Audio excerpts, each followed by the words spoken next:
يا جماعة أنا جمعتكم النهاردة عشان نوصل لحل يرضي جميع الأطراف. لو سمحت يا جماعه، دكتور جمجوم ده راجل احترامه، يعني لما يتكلم نبص له. انا باصص له اهو. والله العظيم انت كده باصص له؟ أنا فكرت في فكرة كده، إحنا هنأجر شقة أستاذ قريب. ده حل منيل بنيله الحل ده ظلم يا اخوانا وما يرضيش ربنا. حسبنا الله ونعم الوكيل.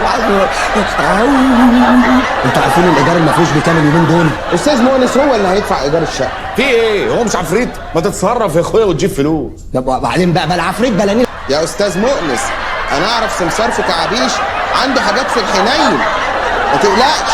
يبقى نقرا الفاتحة يلا. ها عجبتكم الشقه يا بهوات؟ واخده نصي على شارع الليبيني الرئيسي، يعني خطوه واحده وتلاقي نفسك في مش المهم تعجبنا احنا، المهم تعجبه هو.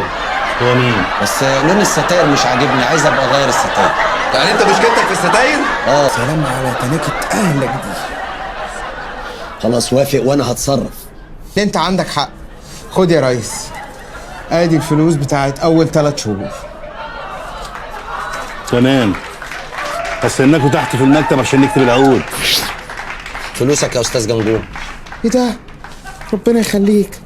خد بقى دي، هات لي العيال حاجة حلوة. والله ما له لازمه، ده اقل حاجه اعملها لكم.